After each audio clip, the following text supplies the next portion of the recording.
सभी को शाम का जोहर। और आज मैं आप सभी का स्वागत करता हूं निपसिट के इस कैंपस में।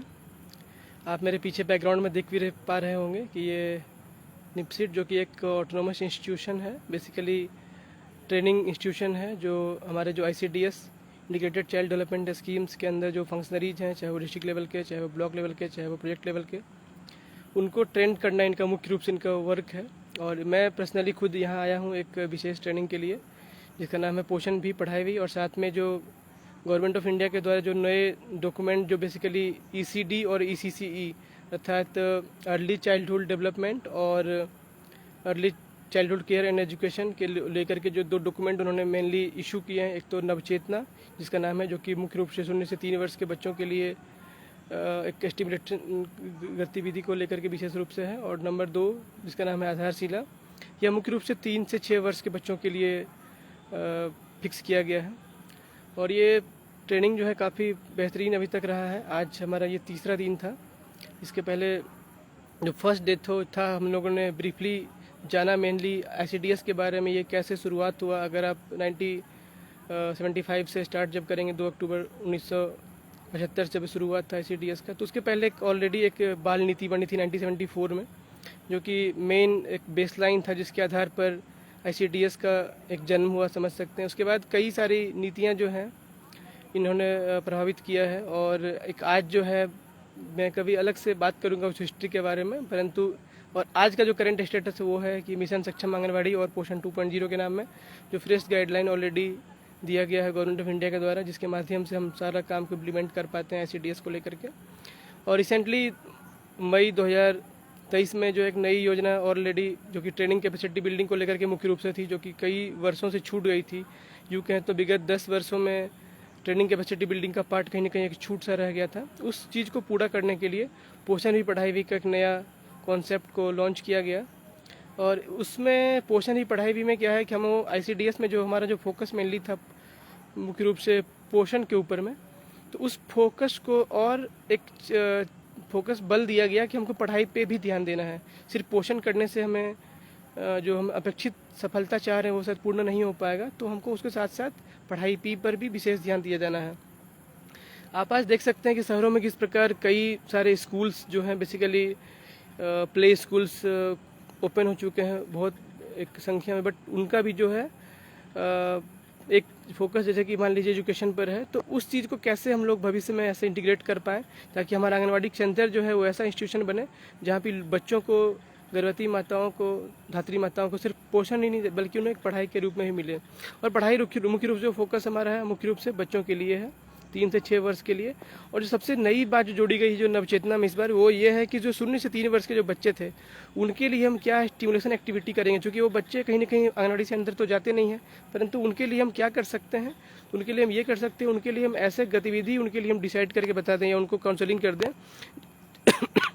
सॉरी, उन गतिविधियों को करके क्या कर सकता है कि उसके परिवार के जो लोग हैं उनको स्टिमुलेट कर पाएंगे बच्चे के ब्रेन को। क्योंकि आपको पता होगा कि कोई भी बच्चे का जो डेवलपमेंट होता है, सबसे ज़्यादा डेवलपमेंट 0 to 6 ईयर्स में होता है। ऑलमोस्ट हमारे ब्रेन का लगभग 90% डेवलपमेंट जो होता है ब्रेन का, वो 6 ईयर्स तक के एज में हो जाता है। तो ये काफ़ी क्रूशियल समय है। उसमें भी अगर और पहले देखें तो 0 to 3 ईयर में मान लीजिए 80% तक हो जाता है। तो हमारा जीवन का बहुत क्रूशियल समय है बेसिकली 0 से 6 वर्ष का समय। और इसके लिए ज़रूरी है कि उसको हम अच्छे से यूटिलाइज कर पाएँ, प्रॉपर उसको मदद कर पाएँ उस बच्चे के जीवन के लिए, जो कि वही ये समय जो हमारा दिया हुआ रहेगा भविष्य में बच्चे को एक बेहतर नागरिक बनाने में मदद करेगा और हमारे देश को भी एक मदद कर पाएगा। तो और साथ ही साथ जो मैं कई सीरीज ऑलरेडी मैं बना भी रहा हूँ नवचेतना के बारे में, मैंने कई सारे वीडियो बनाया है। आप मेरे फेसबुक पेज को और मेरे यूट्यूब चैनल को फॉलो कर सकते हैं। उसके लिए मैंने सारी एस्टिमेशन एक्टिविटी की भी कैलेंडर बना रहा हूँ, जिसे मैं हर एक मंथ वाइज मैं शेयर कर पा रहा हूँ ताकि आप समझ पाएँ, देख पाएँ किस मंथ के बच्चे के लिए आप क्या कर सकते हैं। और साथ ही साथ आधारशिला को लेकर भी मैं भविष्य में प्लान करने वाला हूं ताकि आपको इन सारी चीज़ों की जानकारी मिल जाए। आज साथ ही साथ एक आंगनवाड़ी दिव्यांग प्रोटोकॉल जो हमारा जो नया लॉन्च हुआ था लास्ट ईयर, उसका भी डिस्कशन हो गया था, जिसमें हमको समझ पाया कि लगभग जो 21 जो क्राइटेरिया हैं किसी भी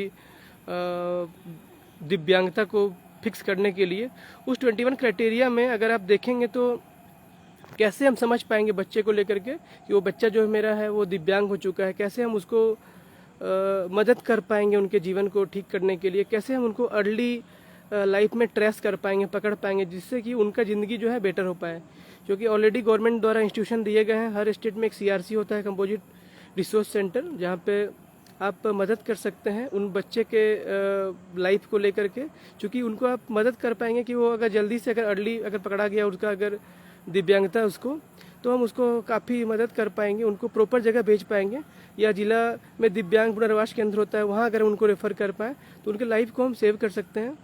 ऑलमोस्ट जो हमारा 2011 का जो जनगणना था, लगभग 20 लाख बच्चे ऐसे थे हमारे देश में जो कि कहीं ना कहीं थोड़ा बहुत इस कैटेगरी में शामिल थे। और आप समझ सकते हैं 2021 में जनगणना हुआ नहीं है, और मे बी और ये संख्या बढ़ चुका होगा। और उस समय क्राइटेरिया सिर्फ 7 इंडिकेटर्स को लेकर के था, दिव्यांगता को लेकर के, बट आज ये क्राइटेरिया करीब 21 इंडिकेटर्स को लेकर के है। तो निश्चित तौर पे ये संख्या काफ़ी बढ़ रहा है। तो इसलिए हमारे लिए बहुत ज़रूरी है कि हम स्पेशली इन बच्चे के लिए हम मदद कर पाएँ, as a parent, as a development professional, as a worker जो हम लोग इस फील्ड में काम करते हैं SCDS के लिए। तो ये हमारा एक आज का इंपॉर्टेंट टॉपिक जिसमें डिस्कशन हो पाया था। मैं इसके लिए ऑलरेडी एक अलग से वीडियो ही मैं बनाया हूँ आंगनवाड़ी दिव्यांग प्रोटोकॉल के लेकर, जो मेरे यूट्यूब चैनल पे है। आप मुझे फॉलो कर सकते हैं, उस वीडियो को, डॉक्यूमेंट को देख सकते हैं। उसमें आप डेवलपमेंटल माइलस्टोन के बारे में भी मैंने चर्चा की है कि हम कैसे पहचान पाएंगे कौन से बच्चे जो हैं अगर 3 से 6 माह के हैं तो उनका क्या क्राइटेरिया होना चाहिए, उनको कहाँ तक क्या एक्टिविटी कर सकते हैं, कोई बच्चा अगर 9 मंथ का है तो वो क्या कर सकता है। अलग अलग तरह का जो इंडिकेटर्स ऑलरेडी गवर्नमेंट ने डिसाइड किया है, जिस माइलस्टोन्स के माध्यम से हम मदद कर पाते हैं उनके पेरेंट्स को, उनके बच्चे को आइडेंटिफाई करने के लिए। तो और आने वाला 2 दिन हमारा जो है और डिटेल हम लोग को बात करने वाले हैं और आधारशिला के बारे में, जो कि ECC को लेकर के बातचीत होगा।